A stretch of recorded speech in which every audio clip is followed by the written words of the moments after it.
What's good, YouTube? D Truman Trunk Bangers back with another tutorial, man, and this one here might be a good one for y'all. Okay, this tutorial is gonna be about how I mix my music and how you can achieve a fairly good mix. I'm doing this tutorial because I see a lot of guys or a lot of producers who know how to mix, and they acting like it's a secret or something, or like they acting like they got some type of special ability that other producers don't have and can't obtain, and they try to exploit them for this ability.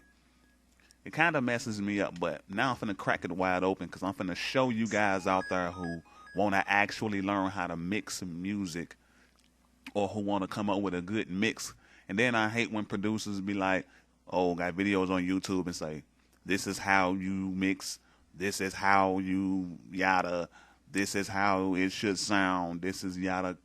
Kill all that. A lot of people don't know each engineer take their own road to get to where they want to be. Everybody don't do things the exact same way. So there's no such thing as this is how. No, that's how you do it.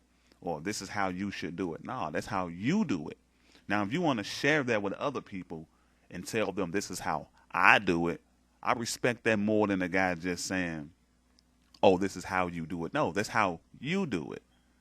If a guy want his music to sound like he was in a basement and there's a lot of crickets around and a lot of background noise in his recording or in his music, maybe that's how he wanted to sound. Who says that that's wrong? It's music. There's no such thing as right or wrong. It's music. You hear sounds in the real world that's too loud, that's distorted, that are meant to be distorted. Who's to say that that's wrong? And who's to say that that's right?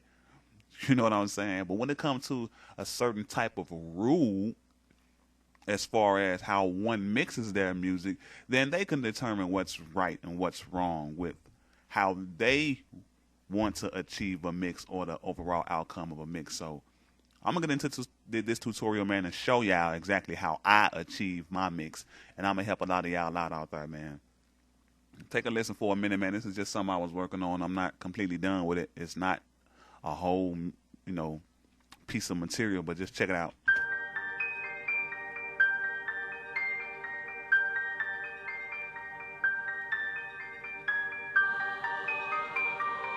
If you like how that mix sounds, I'm gonna help y'all achieve that mix today.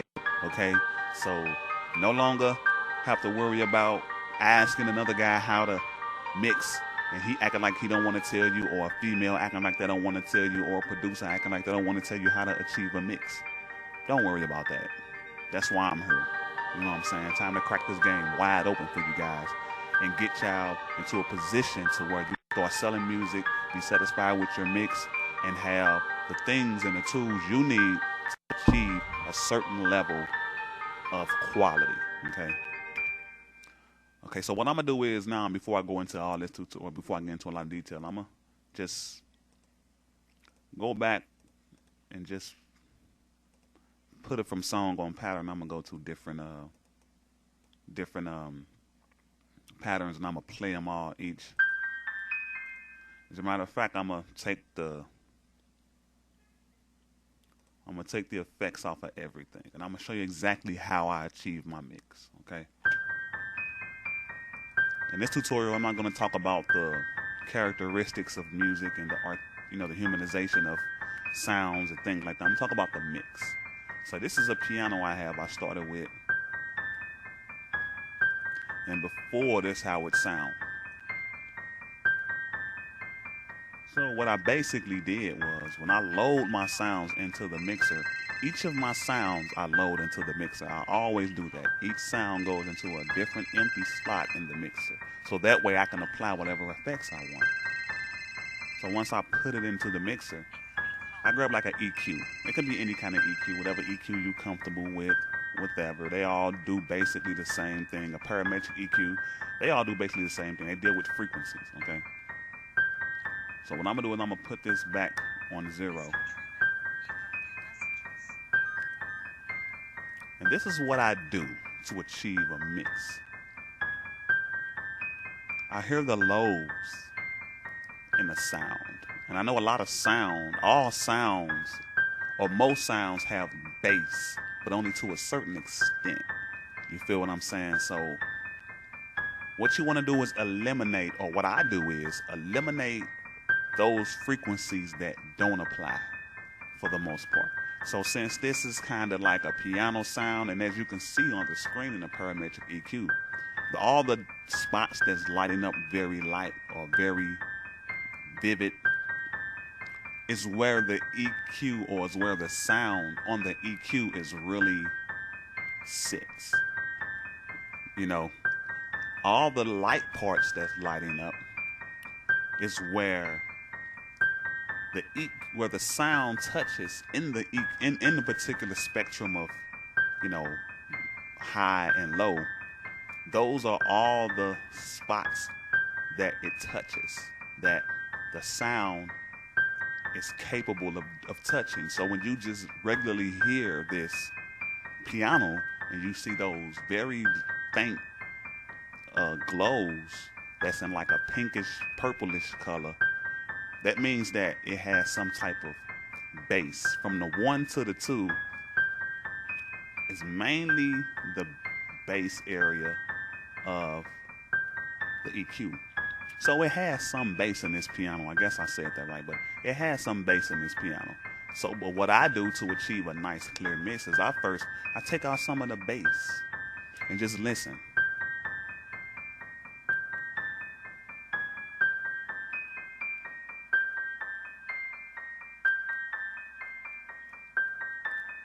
See how that sounds? Actually, I'm going to put in the other. I'm going to go back to here now. I'm going to put this other piano in. Now listen. You hear it? Take out some of the bass. That help cleans up the mix. That help clears it, so it won't sound so muddy and so dull, you know, so low, so filled with low. You know, it kind of clears it up a bit. And how much you want to take out is up to you. I do it to a certain extent. Then I take some of my highs. These are the highs, these are the lows, and these are the mids. Those two are for the mids. As you can see, the ranges it gets, the range of hertz it gets. So if you want to take the mix a bit further, you can raise some of the high.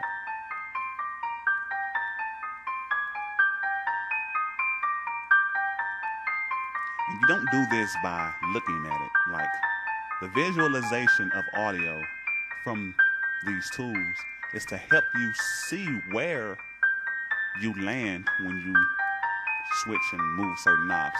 But you don't mix with your eyes. You mix with your ears. You mix by what you hear. Never mix with your eyes. I see a lot of guys do that. They'll download a preset or get a preset from someone, or they'll come up with a preset and they'll use this preset over and over. They'll say the preset and load it whenever they think they want to use it. And a lot of guys use it in the exact same beat over and over, in the exact same way over and over and over again, but apply it to different instruments when really all instruments doesn't get the exact same EQ setting. Me, I always EQ my music based on a new mix, or based on an existing sound, or based on what, okay, say like if I load up a piano and I heard a piano, I take out some of the lows to clear it up some, and I started adding some highs to it, or I started adding some type of clarity to it. However that sounds, my next sound should be mixed based on that sound. Okay, it should be just as clear. It should have just the same amount of lows. It should, but that doesn't necessarily mean the parametric EQ or the EQ you're using to achieve this is going to be set the same, because that sound might have more bass in it than a piano does. It may be a brass sound. It may be a piccolo. It may be a violin. But that doesn't mean it's going to look, the curvature of this particular setting is going to be the same. It's going to be different. And that's the importance of doing that. But since I have the piano As you can see, two different pianos. It's still a piano. So I want them to have the same quality, regardless if it's the exact same piano. I still want them to have the same quality regardless of how many times I put it in the music. Because I want it all to match. So that's how I achieve that. I'm going to talk about the auto pan and the classic reverb. I'm going to talk about that in a different video. This isn't, I'm going to talk about that in my effects video tutorial about effects and things like that and what they do and how they sound and what you could achieve with them. But I'm going to just turn these back on.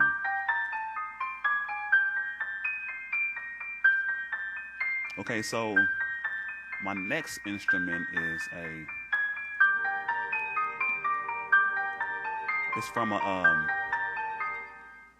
it's actually from an ARP pack that I put together called T-Banger's ARPs.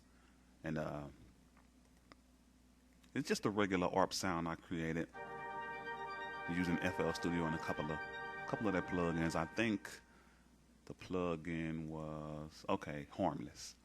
And it was already an existing sound in FL. What I did was just ARPed it up, just with some settings. But it originally sounded like this. Take off the effects. Let me go back to pattern. Now, as you can hear, the ARP is kind of heavy on the lows. It's kind of heavy on the lows.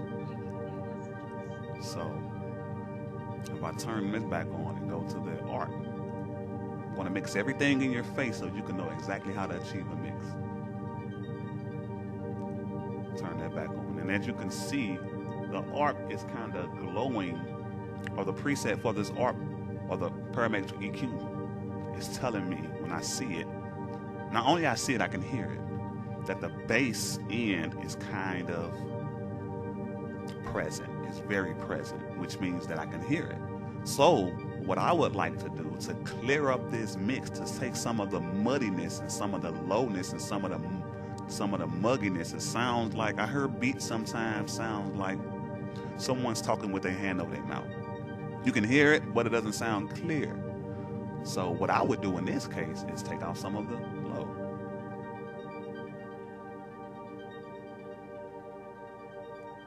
See, now you hear it. And to compensate for some of the volume that's being taken out, because a lot of the volume is in the low, or some of the volume is in the low, I raise some of the highs. But that also clears. Now you see how it sounds?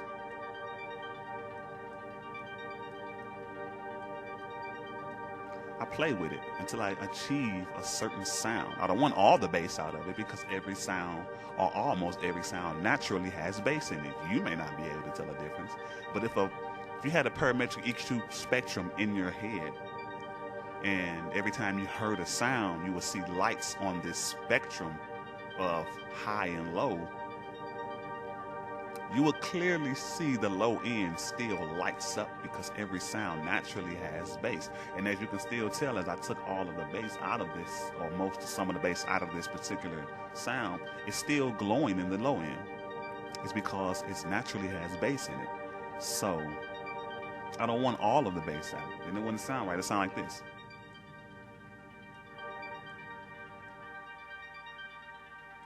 And that's not what I want. I still wanted to hold its bass. I still wanted to hold its weight in the music. So now if I turn this particular EQ off, you can hear the difference. You hear that? So now when I cut it on with the settings that I've just applied, it gets clearer, because some of the low is out. And a lot of guys don't understand. They think making the sound clearer is raising up all of the high end, or like using this to raise the high. This is a small EQ too. It just doesn't have that many bands, so your control is limited. But a lot of guys think this is exactly how you get music to sound clear. You just boost the highs. No. Boosting the highs may work, but then again, you may hurt the mix, depending on what you want to achieve. And I know a lot of guys want to achieve a nice sound. And to do that, you must make all of the frequencies and each sound in your mix match. And that's very important because later on I'm going to talk about how to add an effect to the master channel after you know, get all your sounds almost on the same EQ. It's going to be kind of hard at first, but like I said, I'm still listening for that. I'm still trying to get that down, but I'm sharing what I do know now with you all. So listen. Sounds much better. You can clearly hear. And I just put a stereo effect on it just for extra characteristic. Just don't worry about that. So now when I play my piano, and that sound is going to sound like, and that ARP is going to sound like this.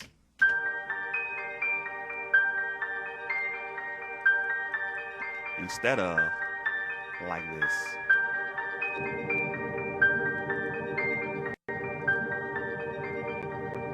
See? It sounds like the ARP is kind of louder than the piano. But with the effects on,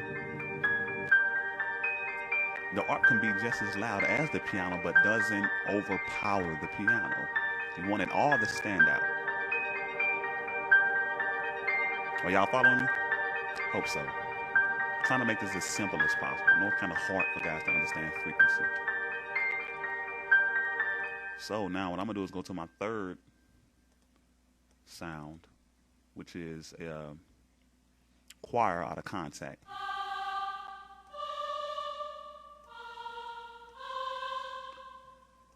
And to get that, and to get that to mix in the mix, what I do is basically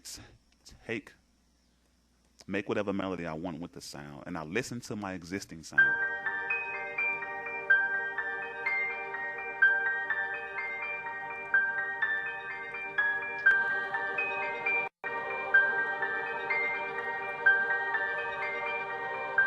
Let me take out this for a second.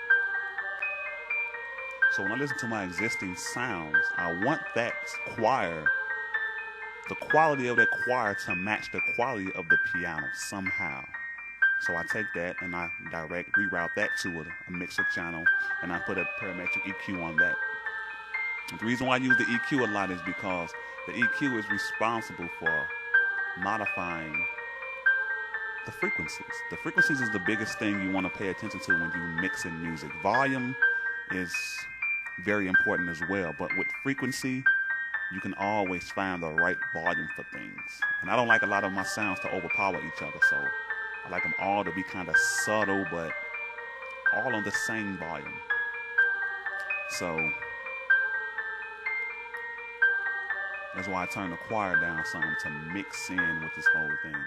But as you can tell, with the choir, take out some of the bass.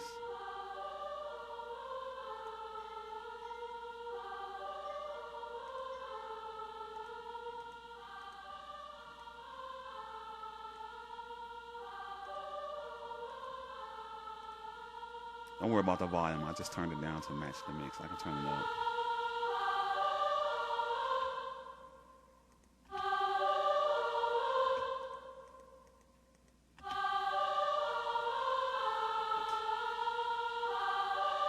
Add some high.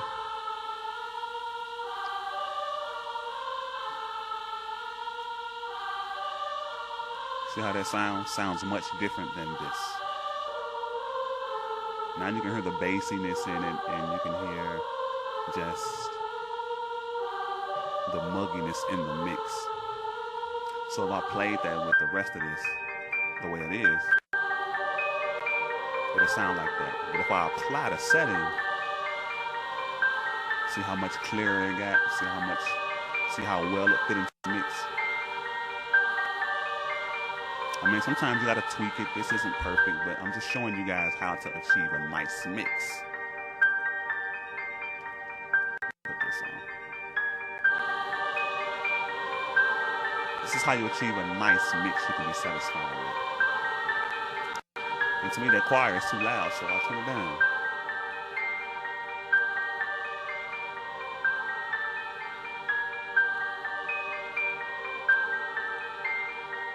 So the next time you make music, or the next time you sit down to create a piece of work, the one thing you do want to pay attention to is the parametric EQ. It can be either 1 or 2. And the difference between 1 and 2 is when you load the parametric EQ2 or the EQ1, it gives you individual bands to work with versus parametric EQ2. The regular parametric EQ, it gives you these bands to work with. It gives you 7 bands to work with. And this gives you 8 bands to work with. Probably 6, same amount.